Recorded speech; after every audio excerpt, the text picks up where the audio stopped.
You're watching YouTube, the cable access of the 21st century.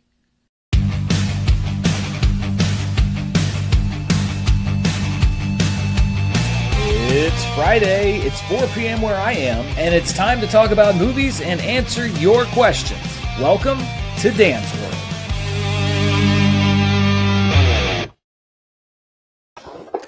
Hello, everybody, and welcome to my first official show under this name, which I decided Dan's World because I am a child of the 80s and particularly the 90s, and I'm a big Wayne's World fan. Quick shout out right off the top to Robert Holtby, who did the graphics for that. I'm not capable of that. If you watch Honest Trailer, Robert is responsible for all of the amazing graphics that you see on Honest Trailers, and he was nice enough to whip that up for me. Super nice guy. Always comes through in a pinch.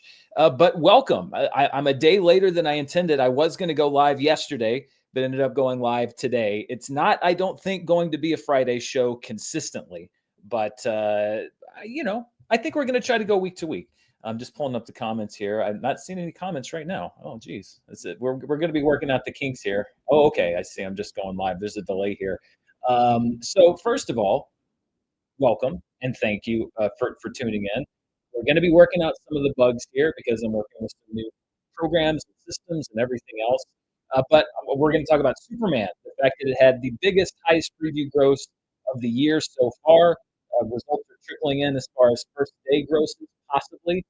I also want to talk about WB in general. We got some news about Dune Part 3. It's not going to be called Dune Messiah, it's going to be called Dune Part 3. And I'm going to talk about the return of HBO Max, which is, it went away and now it's back. And also, and I'm really excited about this, there is a movie that actually is hitting theaters this weekend called Sovereign, which is it's a somewhat controversial subject matter, and a lot of people I've already seen are kind of looking at the movie and saying, "Well, wait a minute, is it pro or is it against?" It's a really interesting character study. At least it was for me. It stars Nick Offerman and Jacob Tremblay. They're both great in the movie, and I had a chance to interview the director of that film, and I'm going to run that interview on the show as well. Plus your questions. If I can get the comments to pop up here, let's see if this works here. If I can get comments to pop up here, they popped up just fine last time. I'm going to be taking your questions right here on the show. If you want to send in a super chat, that would be fantastic. That way I can definitely see your questions as they come in. As soon as I can see questions again, I may have to jump back and forth between my streaming program and YouTube. But I want to know what you're thinking about Superman, about movies in general, anything that you might have questions or concerns or comments or complaints. And believe me, I've heard a lot of complaints this week after my Superman review. I want to hear them because that's a large part of what this show is going to be. I'm hearing audio bad, audio wonky. Oh, boy, that's not good. Audio is weird. Background noise suppression might be too high. No, I've got the settings the same as they always are. All right, see, this is what I mean. We're going to be doing a little. We're going to be doing a little on the spot testing here. My settings are all right. I'm sorry that the audio is not good here. Let me.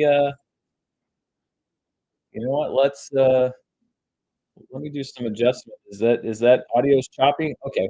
You know what? Let me duck back here. Let me adjust a few things so you don't have to see me messing around with this on let's see. This is the same mic I always use at the same distance. Let's see if that works any better. Hello. Does this work any better? My mic's right here in front of me. It always is. Let's see. Started out fine, then it was weird when I first checked the chat. Okay. This is live internet, folks. I said this was the cable access of the 21st century at the beginning of the show. That's why. Okay, so give me a second. Let me duck back here. Let me adjust a couple things. I'll be right back. Um, Live internet, folks. Isn't it great? Hang on one sec. I'll be right back.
Okay.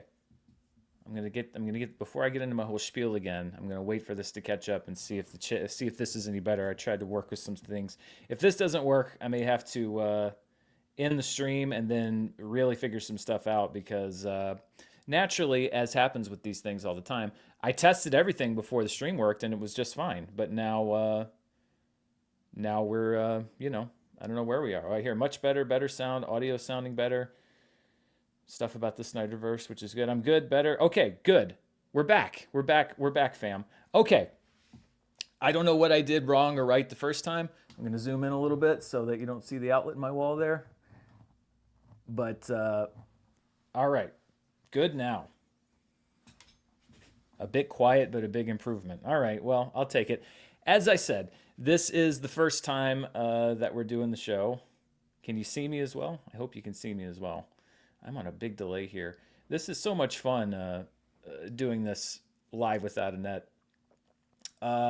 Anyway, okay, let's keep going, and I'll watch the chat and see if anybody else tells me that things aren't going well. I did my anniversary stream just fine with like 50% of the prep for this one, and everything was great. And then I come on here all arrogant, like, yeah, I can do it this time. Yeah, not so much. Okay, I don't know if you heard me because apparently it sounded like I was in a well. But there's a lot to talk about today. We are going to talk about Superman, the fact that it had the best preview opening so far this year. We are going to talk about its potential for the box office this upcoming weekend. We're going to talk about Warner Brothers. Warner Brothers has had a lot of other news besides Superman this past week. We've had Dune Part 3 getting the official title, and I also want to talk about how some outlets decide that they want to ignite a war among fans before it even exists and before it's even actually real. So we're going to discuss that. And I have an interview with the director of a movie that's actually in theaters this weekend and also is available for streaming and video on demand. It's a movie called Sovereign, which is a subject matter that a lot of people look at and they're like, oh, I don't know, is it for or is it against? But it's a movie that I thought was actually a really, really good character study, and it stars Nick Offerman and Jacob Tremblay. They're both really good in the movie. I had a chance to interview the director of that film. His name is Christian Swegel, and it's a really, really good interview. You're going to see about 5 or 6 minutes of that interview. There's a link to the full interview down in the description below. It's an unlisted link if you want to see the rest of that interview based off of what we see here on the show. But let's talk about Superman a little bit. I've already gotten a couple super chats. We'll look at those in just a second.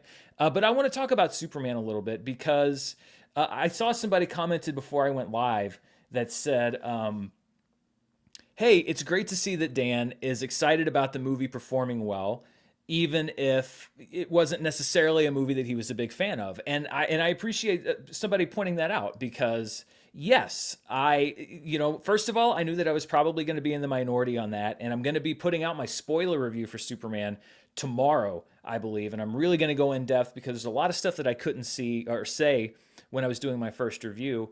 But number one, I could tell that a lot of people were really going to enjoy that movie. And number two, my thoughts on a movie is it's not connected to how I feel or don't feel generally about its box office performance. There's a very few occasions where I dislike a movie enough that I would say, oh, I'm angry that it's doing well. Just because I maybe didn't resonate with the movie or it didn't resonate with me, that doesn't mean that I'm out there saying, oh, I hope it fails. No, because if other people are connecting with it, if they're having a good time with it, that's great. And also, I am a fan of movies. I'm a fan of the movie industry. I want the industry to do well. I want theaters to do well. I want the theatrical experience to survive. And so if a movie like Superman comes out and it's getting people excited and it's getting people out to go to the theaters, then I'm excited about that. Setting aside my own feelings about the specific, excited that Superman's doing well because it means that that's a hit for the summer box office. So yeah, when I do charts next week, if it's on a trajectory for how it's been doing, then that's going to be great to see. And I don't want anybody to fail. I don't, and I think that is, when people like or dislike a movie, etc. I think that people kind of fall into different camps, and there is a camp of people, whether it's Superman or a Marvel movie or whatever, saying, I don't like this movie, and so I wish that it would fail. And that's just not how I feel about the movie. So we're going to talk about Superman, and you know what? Let's audio clear, stream is glitching. That I don't know what to do about that. If the audio's good, then yeah. I mean, I'm hardwired into the internet. I'm not connected directly to Wi-Fi, so if there's internet issues, there's nothing that I can do about that. I apologize that there have been so many so many issues already on the stream. But if the audio's good, really, you don't need to see this ugly mug in 1080p. If the audio's good, then that's all I care about. So let's talk really quickly about Superman, and then I'll get to a couple of your questions. I've seen some come in already. So we found out earlier today, Superman is at $22.5 million in previews last night. Those are the last night previews, as well as the early Amazon screenings that happened on Tuesday night. That number is the best number of the year so far, which is great. And it's looking like I just saw right before I came on the air. Deadline was reporting that Superman's heading toward 114 or 115 to 120 million dollars. I'm seeing some of these issues. I can't. Sorry guys, I'm looking at your comments. I can't control that. That's we could end the stream or I can push through. But you know, if it's my internet, I apologize. But I can't. I can't help that. So I'm going to push through unless you guys say that it's intolerable and that I should end the stream. So it looks like we're heading toward 115, 120 million. That's what Deadline is saying. However, Deadline classically will underestimate movies as we go into the weekend, so that you know the narrative can then be at the end of the weekend that it pushed past the estimates. So I would not be surprised if Superman came in above 115, 120 million dollars. The early feedback looks to be pretty positive from audiences. We'll get stuff like the cinema score, etc., later on today. So it's looking like a good first step for Superman domestically, unless the bottom falls through at some point this weekend. The big concern I think that we're going to be talking about, and I'm curious to see these numbers come in, is the international numbers. There was some speculation potentially that the international numbers on Superman would maybe not be great for a variety of reasons. He's a hero that is perhaps more associated with America, and so there was a concern that maybe that wouldn't translate to other countries. The early numbers bear that out perhaps just a little bit. But we'll see. I'm not ready to write anything off with Superman.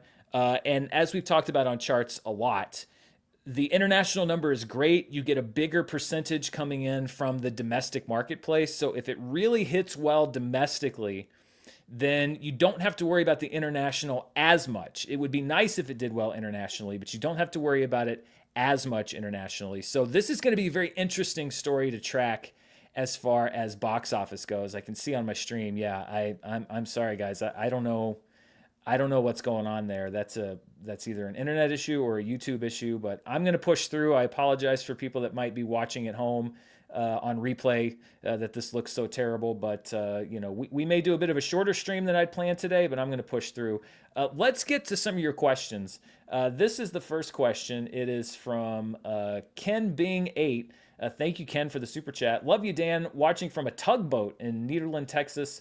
Thanks for years of educating us on the nuances of taking in film. Keep it up, and we'll be here! Exclamation point. Thank you so much, Ken. I don't know where exactly you are located in Texas, but my thoughts are certainly with everybody there and everything that's been happening for the past week or so, and it's just horrible to read. So I hope that you haven't directly been affected by that. But if you know anybody that has been, or if you are affected by it, certainly, my thoughts are going out to you. Billy says, no question, just wanted to say hi and loved Superman, and I appreciated your honesty in your review. Keep up the great work. Thank you, Billy. And and this is not necessarily directed at you, but that's something that I've heard a lot with the Superman review is, oh, it's an honest review finally, or thank you for your honest review. And again, Billy, I'm not saying this is the case with you, but the implication there in many cases is that because I was critical of the movie, that my review was an honest review and the other reviews were not honest reviews. And I'm going to push back against that a little bit because I don't feel that that's the case. I think that there are a lot of people, a lot of critics out there that specifically did like the movie and aren't being dishonest or deceptive in any way. That's not to say that there may not be some out there that wanted to stay in the good graces of Warner Brothers or for whatever reason. But I always I always kind of push back against that on behalf of others because I've also been accused of being dishonest if I like or don't like a movie. I appreciate that people think that I have integrity, and I like to think that I have integrity as well. But I do push back a little bit when people say, "Oh, yours is the only honest review," because that's not true. I think there are plenty of people out there that love Superman, that love the movie, and are being as honest about that as I was and am about saying that I was not a fan of the movie. Man, that video, if it's reflective on my feed, I don't know what's going on there. I am so sorry, everybody. Let's look at another super chat from Dylan. Would you ever do a video on your top 10 favorite movies of the century? That is an interesting question, Dylan, because I actually sat down and tried. The New York Times, I think, did a list of making a top 10 movies of the century, and I sat down and I tried to do it, and it was borderline impossible for me to do that. There's just 25 years of movies to boil that down to 10 is so impossible for me, and I would feel like I'd be leaving out so many movies. So I don't know if I would do a video that was like my top 10 movies of the century. I think it would have to be at least 25 movies for the first 25 years of the 21st century. But even then, that would be really difficult for me. Maybe I could do like a top 25 for 2025. Yeah. But I don't think I could do a top 10 because there's just so many. And the other thing would be the debate over, and I've been having it since I was in the class of 2001. I'm going to age myself there. I was in the class of 2001 in high school. I would also have to re-engage in that debate about whether the year 2000 counts as the year in the 21st century or a year in the 20th century. And that would be a whole thing because I generally do put 2000 just aesthetically in the 21st century, but many people feel the same way. A lot of people sending gift memberships. That's incredibly generous. Thank you so much.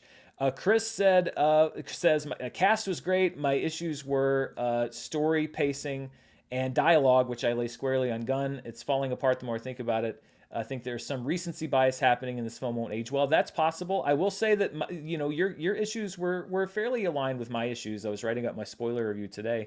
There's a lot to like in the movie, and there's a lot that I did like in the movie, but those things I think were the weakest points for me at least.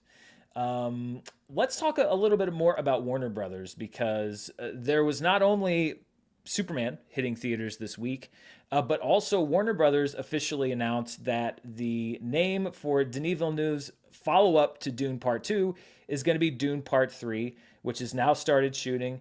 It will be shot not entirely with, but it will be shot with IMAX cameras, which is exciting. And I think that the interesting thing there for me is the expectation that people had of, is this going to be an adaptation of Dune Messiah, or is this going to be, Dune Part 3? And that's having read Dune Messiah, which I did after I read the first Dune movie, or a book after seeing the first movie. I was very intrigued by how Denis Villeneuve was going to do just Dune Messiah, because the narrative in that book is very interesting. And it seems to me, and this is just me theorizing, that this might be more of a bridge movie leading out of Dune Part 2 into the events of Dune Messiah, but maybe covering some of the events that we didn't see or that were maybe skipped over in other parts of the books. My curiosity here now is whether this is going to be maybe the most originally, as in filling in the gaps movie in the trilogy, or however many movies it's going to be so far, because I think that there is a lot of interesting ground to cover there between the end of Part 2 and where we pick up with Dune Messiah. So this really kind of intrigues me even more that Denis Villeneuve didn't want to specifically put the name Dune Messiah on there. And I'm on the record. I loved the first two Dune movies. I thought that they were really, really good, and I'm curious to see what he did with that. But there was another thing, and this goes with any new, not even movie news. This goes with any news story that breaks about just about anything in just the current media environment. But I was looking at news about Dune Part Three, and I saw this headline from I think it was the Independent. Dune Three's official title revealed, and fans are not happy. Fans aren't happy. Um, Listen. Here's and I read the article, and here's what it was. They saw that Dune had announced the title, and they went on to Twitter or X or whatever, and they immediately found six people that had tweeted about Dune Part 3 and not liking the title. And they went with that as if that was some kind of a major mainstream fan complaint and blew it up into its own story because they knew and they know that controversy generates clicks and headlines and people are going to go like, oh, what are they not happy about? And it was literally like six people that had like 12 likes on their tweets saying, oh, yeah, no, and they want to generate this narrative of like, oh, the fans already hate Dune Part 3. And this is something that was, I mean, it's something we saw done with Superman. It's something that we've seen done with Marvel films. It's something that we see done with actual news stories, which is that, okay, well, controversy generates clicks. So we're going to run endless news stories about how there's a big controversy around this thing, whether it actually is or not. And that's what bugs me because I just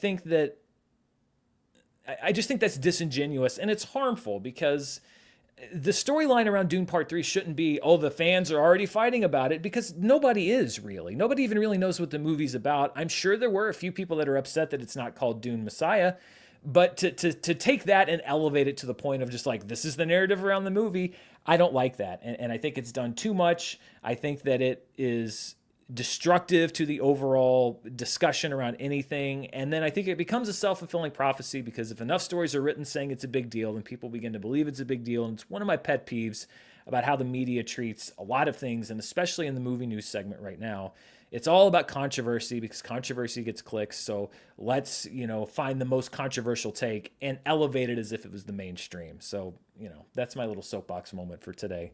Probably not. I probably have one or two more. Let's get to some more of your questions. Phoenix says, hey, Dan, would you be interested in seeing energy tracking, first choice awareness, and in general, a conversation with someone in exhibition about more behind the scenes on box office reporting?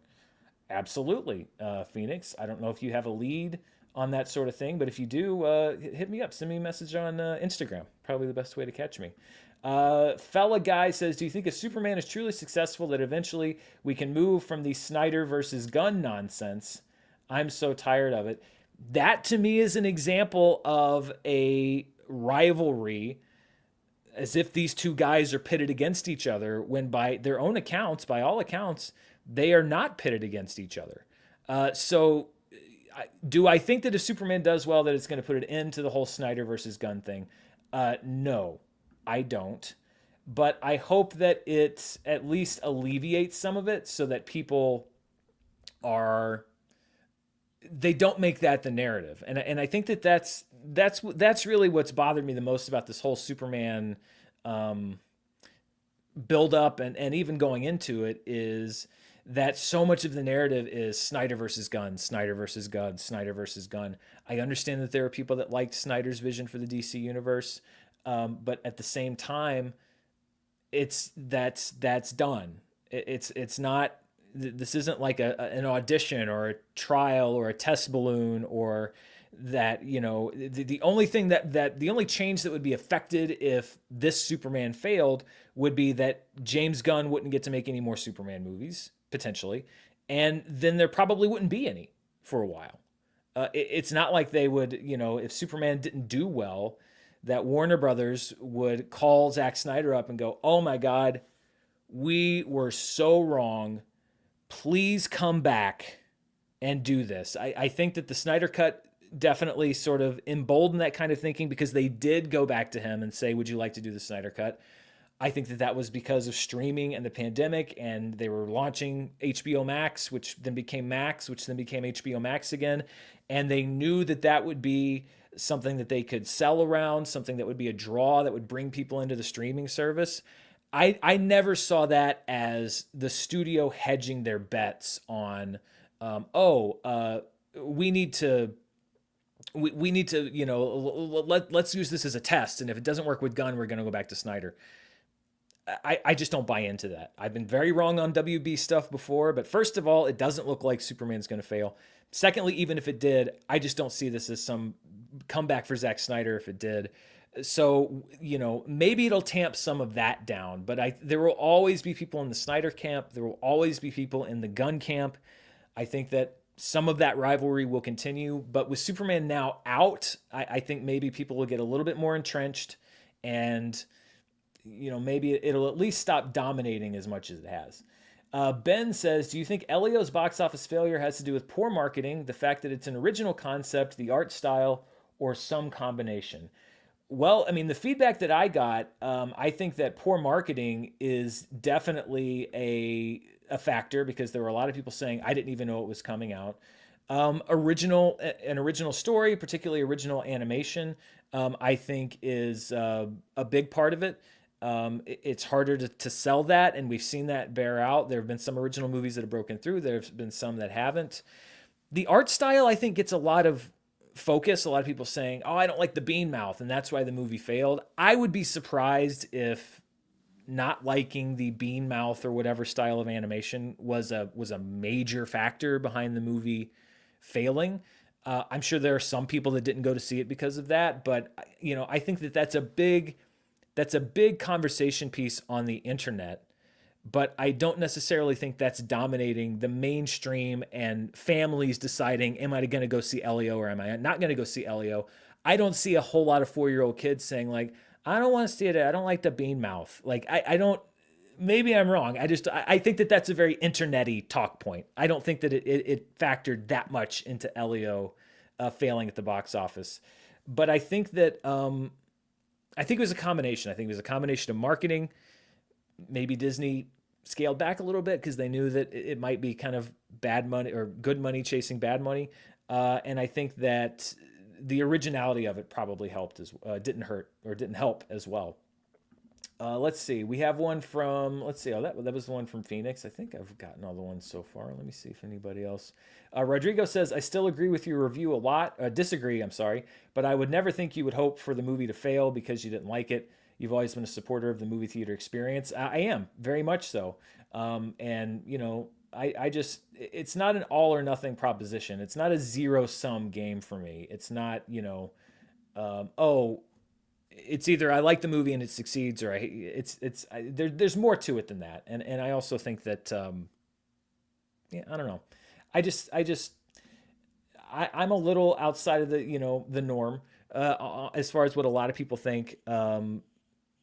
I get that controversy and sort of camping, planting yourself into a camp and putting your stake down and sticking to the narrative of a movie and going all in on love or all in on hate is clicky, and it does well. And again, kind of like with the reviews, I'm not saying that everybody who does it is disingenuous or that doesn't reflect people's actual opinions, but for me, it's much more nuanced than that. You can say you're not a fan of a movie and also be happy that it succeeded because it's good for the business overall. Speaking of, and I think I made a quick mention of this, HBO Max. It's back, believe it or not. HBO Max is once again on your streaming devices, etc., everywhere. I'm looking at my connectivity here. It's very low. We could just be having a bad internet day where I am, and I apologize. I hardwire into my router specifically for this reason, and I'm looking at my connectivity, and it's saying very bad. So I'm going to have to call my internet company and say, hey, you're screwing with me here. What's going on? But HBO Max is back. It's been a long 2 or 3 years. I think that this is changing from HBO Max to Max is hilarious. But I think it's even more hilarious that they changed it back to HBO Max. So for me, it's almost beyond parody at this point. I think it makes much more sense. Like, when they said, well, we're changing it to Max so we're not so closely related to the HBO brand. that's one of the most powerful brands that's been built in the last several decades here.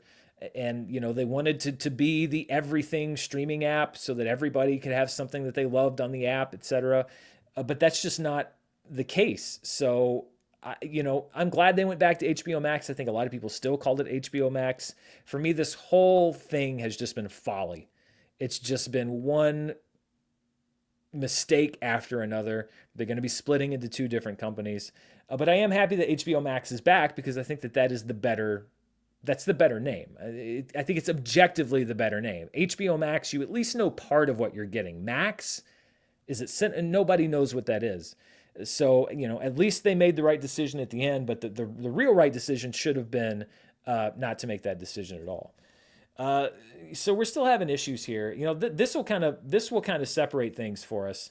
I want to run this interview that I did with Christian Swegel, who directed this movie Sovereign, which is out this week in theaters. The reason that I was initially drawn to asking for an interview, and they sent the movie over for me to see, which is very nice of them, was because it was filmed right here in Arkansas. Very close to where I live. And so I saw that and said, okay, well, that interests me. And then I read a little bit more about the movie, the cast, and everybody involved. And I said, okay, this seems like it'd be interesting. And I saw the film and they said, do you want to talk to the director about it? I said, that would be great.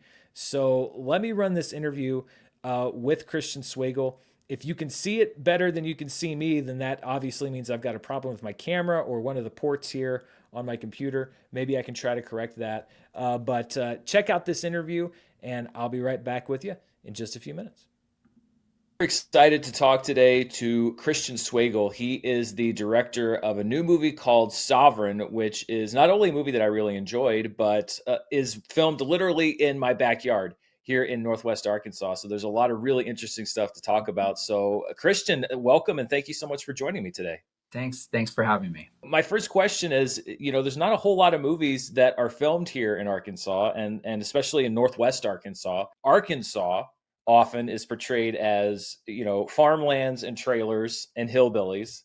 And even when you go out kind of further to what you're tackling in this movie, while Jerry in the movie is an extremist, you didn't really seem to hit any of the stereotypes that I think a lot of people might expect from the location and from the people you're featuring on that film. We also see some of the people that come to these seminars and that he's meeting, and these are people that have had trouble with the banking system, the healthcare system, and these are systems today that people have problems with, and a lot of those grievances are legitimate. So, what do you see the role of these institutions being when they sculpt the character of Jerry that we see in this movie? Where the it becomes complicated and really interesting to me is that, like, a lot of what Jerry is saying, is just legal jargon that has no sort of real meaning.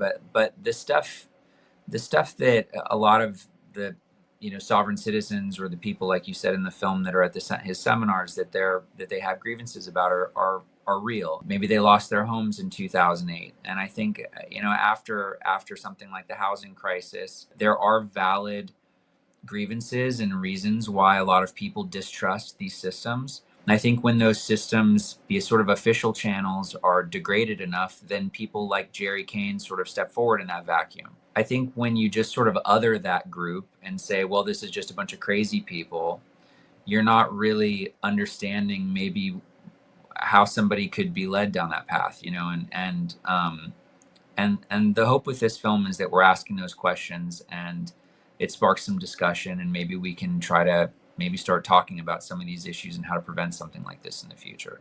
I wanted to talk about Nick Offerman and Jacob Tremblay. They play father and son in this film, and I think it's kind of interesting that they're both at a phase in their career where they're kind of starting something new. I mean, Nick Offerman, largely known as a comedic actor, he started taking more dramatic roles. Jacob Tremblay, kind of entering the second phase of his life and his career as an actor. What drew you to bringing both of them into the lead roles of this movie? Because you're asked, it's a lot. Both of these parts there's a lot of different things for them to hit as actors.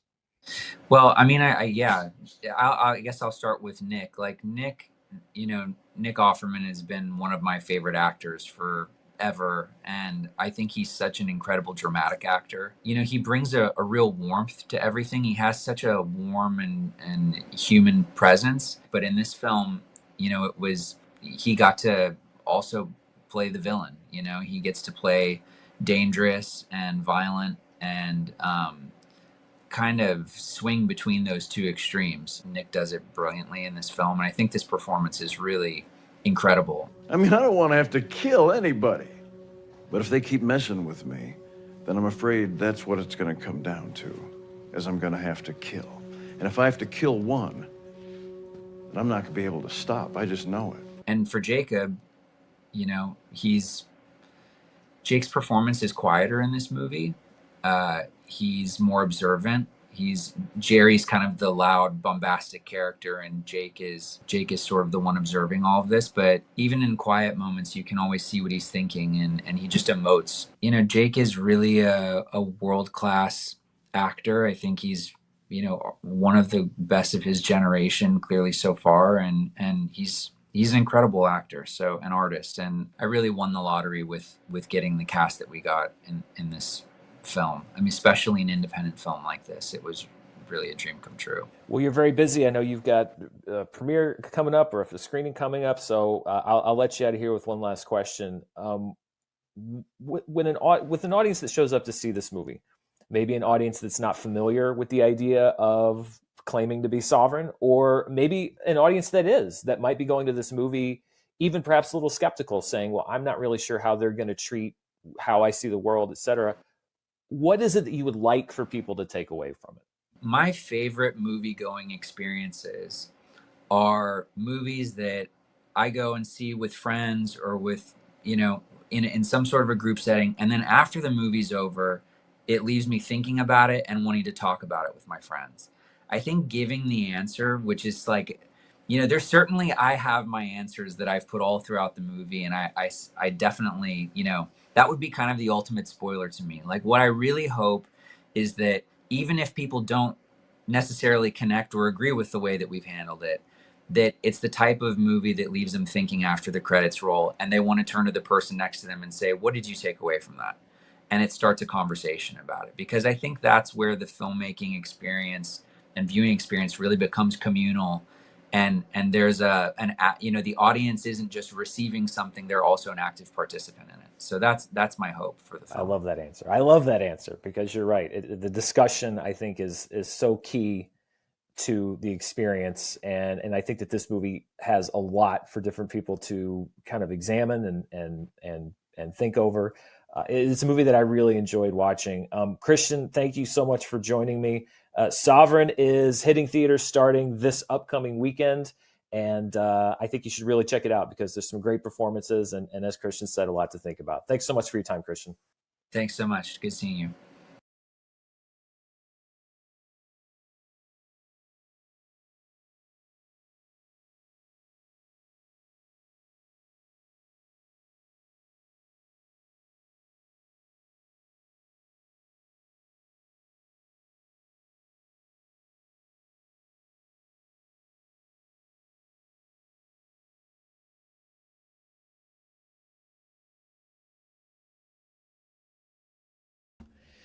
Well, this whole thing has just been a disaster. Uh, Listen, if you're going to fail, and I've said this many times before, if you're going to fail, it's best to fail publicly, because that way you really can't hide your mistakes. This has been a disaster of a stream. I apologize for the audio, for the issues at the beginning of the stream. I'm looking at, I switched to my FaceTime camera in case it was my camera. No, it was not my camera. This was I just have a terrible internet connection today. So I need to call my internet company, because I've never had internet issues this bad. But we're just going to roll with the FaceTime camera, which is fine. And listen, let's all pretend, come back with me if you will. If you were alive in, let's say, 1998, then this is the experience of what it was like to watch a real player video on the internet in 1998. And if you weren't alive in 1998, this is like a visit to the past. you are experiencing a version of the internet that you have never experienced before in your life. This is what we all had to deal with. This was all of you babies who grew up with high-speed internet. This is what it was like for us. These are the trails that we blazed for you on the way to the path to where we are. This is a throwback. This is a throwback show. You know what? It's been a throwback show from the beginning. From the very beginning, this was a throwback show as a tribute to my first ever live stream. This is that. Yep, it's a throwback show. That's what we're going with. Remember when I said hide your mistakes publicly, or make up mistakes publicly so you can't hide behind them? I revised that. Just make up excuses for your mistakes and say that you meant to do it all along. That actually has gotten a lot of people very far. Okay. There's some chats and stuff that I haven't gotten to, so let me go through some of your questions, and then once this is done, once I get through everything, I may just mercifully end this live stream. I give myself a C- here. You know what? Actually, I'll give myself a B-, and I'll give my internet company a D-. Let's go through some of these questions because I didn't always, or I didn't get a chance to answer all of them. Cam sent a question. He said, saying, "Hi Dan, always appreciate your honesty and passion for film. What is the next movie you hope gets the Jaws 50th anniversary treatment?" Well, I mean, I've still got my Jaws stuff up. It's kind of like I'm still decorated for Christmas, and it's like the middle of January. I would love to see in 2027, so in 2 years, I would love to see a re-release of the original cut of Star Wars, like the original cut that people saw in theaters in 1977, which nobody's seen in a very long time. Christopher said, in your Jurassic World 4 review, you said David Koepp hadn't written anything good in years. He just wrote the last 3 Soderbergh movies, Kimmy, Presence, and Black Bag, all of which were highly praised. Well, Christopher, I said I didn't think that he had written a great script. I didn't say he hadn't written anything good. I probably should have qualified that because I didn't think Black Bag was bad, but I didn't love it like a lot of people did. A lot of people thought that I overlooked that. I have not seen Presence or Kimmy. But yeah, I didn't say he hadn't written anything good. I just said he hadn't written a great script. Maybe I was a little hard on him. But I would say, if I was going to revise that, I'd say he hasn't written a great blockbuster script in over 20 years. And I think that that's pretty fair. Ryan says, Roca and Snyder have been digging into the deterioration of film criticism, the emergence of the influencer, quote, critic, professional fans, and the growing lack of trust amongst the public. Any thoughts? Well, that is a big question. First of all, there is or there should be a distinction between influencers and critics. And that's where I think the lines have kind of blurred in the YouTube era. A lot of people will look at critics on YouTube, people like myself and Jeremy Johns, Chris Stuckman, Grace Randolph, Breakfast All Day, people that review movies and cover the entertainment industry professionally, or at least get paid to do it. It's your decision of whether or not I do it professionally. And they will put everybody in the same group as influencers. And I think that critics and influencers are two completely different things. I think that a film critic is somebody who watches movies, and the draw there is you're sharing your thoughts, your opinions, true opinions, unvarnished. Whereas an influencer, and this is not to talk down to influencers, but they're largely there to do just that. Their goal is to see and be seen and influence their audiences to do certain things. Some would say that's a critic's role, but I think a critic's role is to analyze, and if they say that a movie's good and they influence someone to go see it, that's great. But I don't think that critics and influencers are the same thing. We're kind of being thrown into the same camp, and quite honestly, from what I've read and from firsthand observations, influencers now are way more valuable to studios than critics, because studios have never really wanted. Critics and studios have an interesting dynamic because there's always kind of like a hope and a prayer if you're inviting critics to a movie, because the studio's hoping that a critic writes a good review, but they can't guarantee that. I think that when you can kind of get the same promotional bump, but not have to put in the same risk of somebody writing a review saying this movie's bad, you can have somebody that people like and trust taking pictures and saying that they're at a premiere and stuff, and get that same kind of upside without the downside. Then I think that studios are going to follow that road. And I'm not even saying necessarily that I don't understand why they would do that. But I think that we are seeing critics that are being excluded and shut out a little bit more in favor of influencers because they do provide that upside. So I think there's a distinction there. My issue with any the only time I'm going to have a problem with another critic's opinions or thoughts on a movie is if I don't feel that they are being intellectually honest. And there's been very few cases where I could point to something and say, I don't think that they're being intellectually honest. Um, oh boy.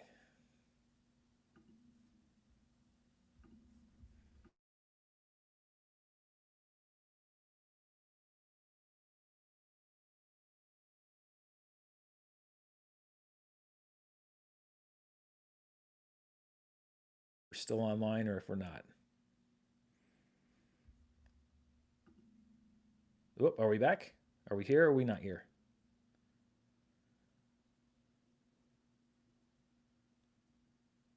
Whoop. Are we back now? Okay. I am going to have some strong words for my internet company today. This is very distressing. Okay. I don't know where that cut out, but what I was saying is the only time I have an issue with a critic is if I feel like they're labeling themselves as a critic. Oh, and the quality's better too. That's great. If they're labeling themselves as a critic and I don't feel like they are disclosing some kind of a conflict, or if they're being, intellectually dishonest in some way, in the sense of like they already decided what they thought of a movie before they went in, and they're saying pro or con because they think that it'll get them in better with the studio, etc.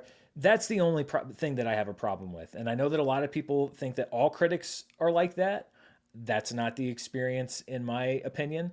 But I'm not going to sit here and say that there aren't some. But it's not right to kind of go on a witch hunt and say, "Well, I know which critics are and which critics aren't." I don't. I don't even know that, and I think it's a very, very small number. But I can't say that it doesn't exist. I can say though I don't think it's as widespread as a lot of other people think. So anyway, that's my thoughts on that. And I said this was my last soapbox moment. It's not.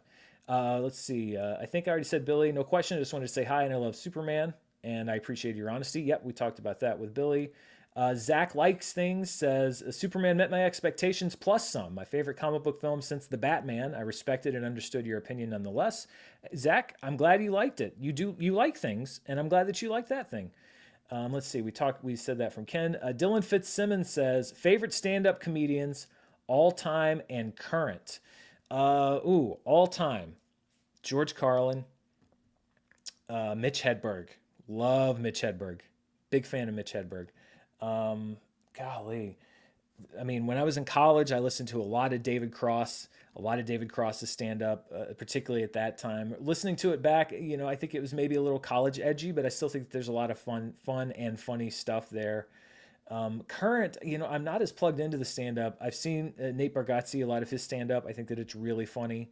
I wish I was more into, Josh Johnson. I really love.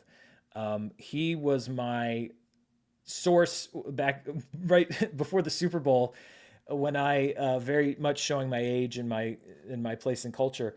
I had no idea what the whole Drake Kendrick Lamar thing was about, and I watched his two or three of his videos where he was like breaking it all down. And since I actually love watching his videos, he puts them out a lot of times weekly, kind of covering the news. But I think he's also very funny. So he's one that I watch a lot. I need to plug more into stand up too because I enjoy listening to it on satellite radio and stuff. But I wish that I knew a bit more about the current stand up situation. Let's see, top 10 movies of the century. We talked about Dylan Fitzsimmons says favorite heist films. I like the Oceans, particularly Oceans 11. I thought was really good. There's one that I was actually looking yesterday. There's a small number of movies that I still have only on DVD and were never released in any high def format. And one of them is called Confidence. I don't know if anyone else remembers that movie. I think it came out in 2002, 2003. It stars Andy Garcia, Dustin Hoffman, Rachel Weisz, I believe, is in the movie. Ed Burns is in the movie. I don't remember who.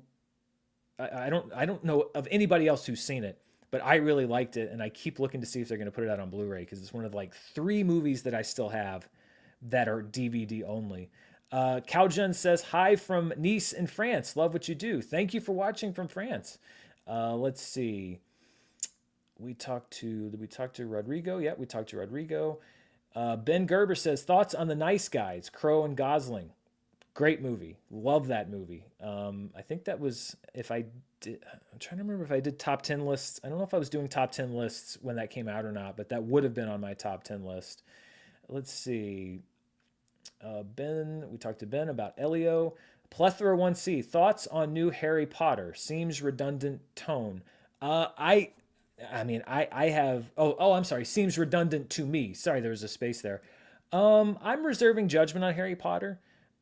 At first blush, I think that it's a bit soon, but I'm going to wait to see what they've got in store for us before I really start making any judgments. I think that there is potential there, but I think the gamble there is what are they going to do to substantially improve on what we've already gotten, and if you can't do that, or even worse, if you deliver something that's less than what we've already gotten, then it would seem like a bit of a waste of time and money. But there's enough there where if you can really go deeper into the books and bring some stuff to the foreground that wasn't there before and make it different enough that it feels valuable, then I think it could be worth it. But it's a fine line to walk, because if you don't change much, then people say, well, why would you do it? But if you change too much, then people are going to say, well, you changed everything. So I think that Warner Brothers has really set themselves a big challenge there.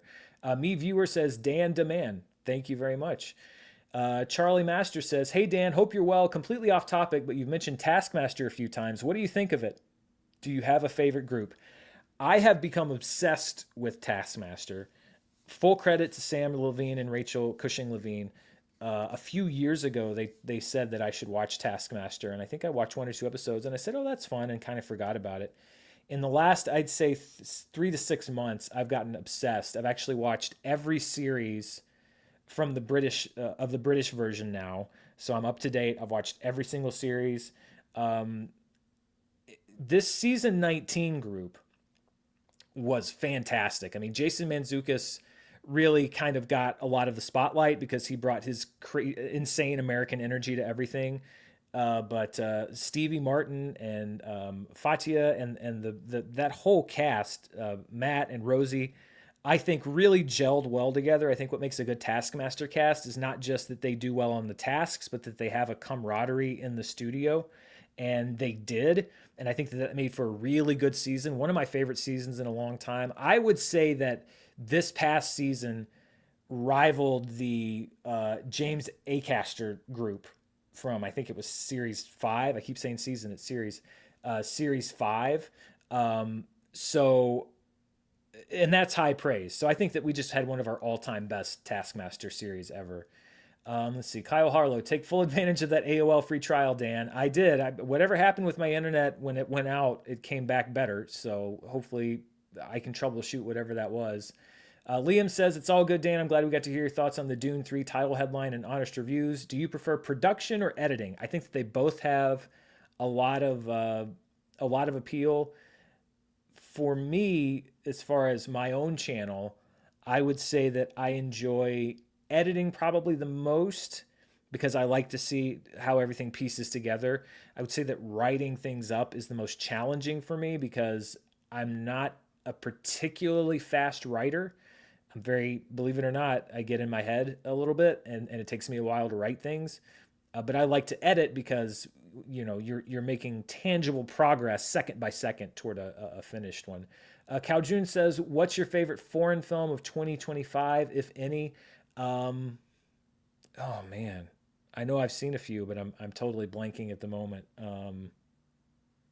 I'll have to think on that, and if something pops up. Although I did want to mention, I'm glad you mentioned in that question, there was one more story that I wanted to cover, which I think is a really interesting story. Naja 2, which is the highest grossing movie in the world so far this year. I count it as such. Others may not, but I do. It had a small release here stateside, but A24 is teaming up with a Chinese distributor to put Naja 2 in U.S. theaters later this year in an English dub form with Michelle Yeoh leading up the voice cast. I think this is a very interesting move. A24 is moving into some very interesting territory. I've said that I think that they're watering themselves down a bit, and I think that they are somewhat. But at the same time, I think that this does kind of fit with A24 for me because this is unexpected. And I'm glad that this movie that a lot of people don't really know anything about, they see it on charts or whatever, or they hear that it's a Chinese film. I'm glad that more people will get the chance to see it. People have their thoughts on dub and sub, etc. But I think that it will maybe broaden the appeal to people. And so now when people hear of this movie, Naja 2, they may not necessarily think, oh, what's that movie? Or what is this? I've never heard of this, or I can't see it. I think you might be able to stream it right now in the Chinese language version. But I think that's an interesting move, and it could add to the gross of the movie. It's already at like $2.2 billion. You could add a little bit more to that. That's interesting. It kind of reminds me of what Disney, the deal that Disney had with Studio Ghibli many, many years ago, where they would distribute the movies in wide release with English voice casts. And I'm all for it. I prefer to watch a film in its native language, but if you can come up with a way to get people to invest and engage with foreign cinema more, whether that's animation or live action, I'm in favor of it. Generic Man says, don't let your test flight discourage you. The maiden voyage always has things to work out. You'll find your groove. Thanks for all you do. Thank you, Generic Man. Again, the irony here is that I did very little prep on my 5-year anniversary show, and everything worked just great. Internet was fine. Picture was great. Camera worked great. New setup was good. All the comments appeared on the screen. And then I spent about 30 minutes testing and getting everything teched, etc. here. And of course, it doesn't work. So there you go. Rush Sherman says, do you have any opinions on leaks/spoiler culture with TV and movies now continuously leaking months before the actual release dates? I don't like leaks. I don't like people that spread leaks. I don't like people that try to ruin the surprise and the fun for other people with leaks. I know that people are always looking for an edge, etc. I don't know if I've told this story before, but I actually had somebody message me, I want to say sometime around Christmas one year, that said, hey, listen, if you want to know, I've got the plot of The Flash. And they put it in the message, and I don't even know if I read all of it because I didn't want to know, but I went back and read it, I think after The Flash came out, and it was pretty accurate. And it was stuff that, as far as I know, wasn't widely known at the time regarding the plot and certain people who played a role in that plot. And I didn't want anything to do with it. And I understand that probably would have been a pretty big video on the channel if I would have said, hey, I've got the leaked plot of The Flash, and I got this from a source. I can't verify, but I've got this from a source, etc. But I didn't. Even if I'm not the source, I don't want to be the conduit for that sort of thing because I think it kind of spoils the fun. So I'm not big on leaks. No, not a fan. Lewis Cook says, "What's the furthest you've ever traveled to see a movie?" Specifically to see, I mean, I've seen movies in other places. When I was in New Zealand, I saw a few movies, and I've been on trips to see movies all the time. But the furthest I've been to specifically see a movie is probably, one of the trips that I take for the channel. I go between 3 different cities that are 3 to 5 hours apart, sometimes 6 hours if traffic is bad. And I do that, at least once a month. So the longer hauls, the 5-6 hour trips, Superman was a long haul. That was a 5-hour one. Those are pretty tough, but that's probably the longest distance I've gone to see a movie specifically. And it's pretty common. Let's see. Bone Crusher says, what are some of the best movies to own on physical media? Want to get more into collecting, i.e. Criterion, Shout Factory, etc. Love you, Dan. Well, Criterion, especially if you're into classic movies, Criterion for me is the gold standard as far as just having the best quality of movie, the best features, special features, all of that stuff. That to me is the best. You can't get much better. And of course, they kind of focus heavily on classics. And then Umbrella is a company that puts out a lot of good editions of movies that you may not find on other labels. Shout Factory puts out some good ones. I think that the main thing for me when you're looking into collecting is, it's great to have the studio release Blu-ray or 4K or whatever. Find a movie that you love and then see, is there an edition of that movie where, somebody has put out a specialty imprint or a specialty release on it, because that to me is the best kind of Blu-ray or 4K disc to own. It's a movie that you love. It's put in an edition or packaging that's really cool, and it's got features there that other movies don't have. Those are my favorite personally in my collection. So yeah, look into those specialty labels if you're getting into collecting and not just like I want to buy a bunch of movies, but actual collecting. Those specialty labels really are the way to go. Sidewinder says, "Hi Dan, big fan since SJU. Did you ever consider doing sketches or comedic characters like Scoops McGee on this channel? Love your reviews, by the way." Thank you, Sidewinder. A lot of people asked me if I was going to keep doing that. For me, and it's probably because all of those characters really started from that show we did on Screen Junkies, Flickbait, which was sort of almost what you in the UK, I'm not saying you, but what people in the UK would call a panel show, which is a group of people together. The fun for me with that stuff was doing those characters with my friends and the people that I worked with. Like Scoops McGee, for example, the fun for me with that character and my goal every time, and if you go back and watch the videos and stuff, I would zero in on Joe Starr. And my goal every time was, I'm going to break Joe. Like I would write to Joe's sensibilities and I would just lock in on him, like a homing missile. And it's like, I'm going to break him. And I usually was able to do that. So the fun for me with those characters was that I was there with my friends, that I was doing it with them. And it was sort of their reaction that I enjoyed. And I just don't know if that would work as well on my own. I know a lot of people like Scoops McGee, but I fed so much off of that energy, or when I would do the character live, at Comic-Con or something. So it's hard for me to imagine doing those characters not with people. So I thought about it, and maybe a situation will come up where I can do it, but so much about it for me was the interaction. Kyle says, my favorite Mitch Hedberg joke: when someone hands you a flyer, it's like they're saying, here, you throw this away. It's a half-assed Mitch Hedberg impression. That's one of my favorite jokes as well. He had so many. Jorge Ryan Navarro or George, I'm not sure which. Dan, to paraphrase The Simpsons, your quick thinking has turned a potential streaming Chernobyl into a mere 3-mile island. Love the show. Thank you very much. Ben Stanley says, do you ever go to the press screenings in St. Louis? Yeah, St. Louis is the city that I visit. That's where I saw Superman, was in St. Louis. That's one of my 3 major cities. And then I think this will be the last one from Steve. No questions. Just keep up the great work. Side note, saw that Star Trek Prodigy is leaving Netflix and going into streaming limbo. Bought the Blu-ray yesterday just because. That's one of the important things about physical media in this era of streaming and jumping streaming services and getting removed. If you can have a copy of that film in your hands, not on a hard drive, not even purchased digitally, but an actual hard copy, unless you lose it or something goes wrong with the disc, you're always going to have it. And that's why I've never been on the train of like, oh, I just buy everything digitally. Even buying something digitally, that can disappear if the rights change or whatever. Again, unless something physically happens to that copy of the movie, if you buy it, you have it forever. And then I got one came in just under the wire here. Sponge Boba Fett. It's a great name. You always mention having to travel to see films. How do you pass the time when driving? Podcast, YouTube, music, any recommendations / favorites? All of the above. I usually will kind of mix and match between different things just to keep myself entertained. So sometimes it's music. I currently use YouTube Music, or sometimes just stuff that I've got downloaded.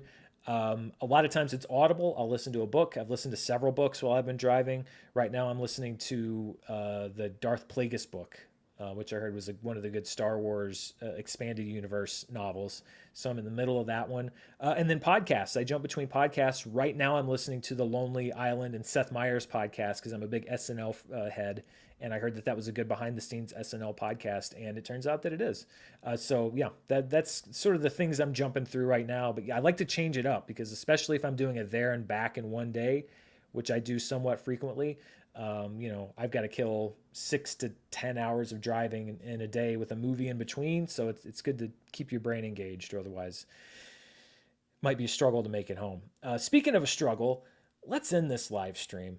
I do sincerely apologize for all of the technical issues. I was so confident that I had everything figured out. This was going to be a breeze today. It didn't turn out to be, but I appreciate everybody that stuck around. If you're watching this on replay, again, I apologize for the technical difficulties, and I will do my best to correct that to the best of my ability and be in a better spot when we come back next week.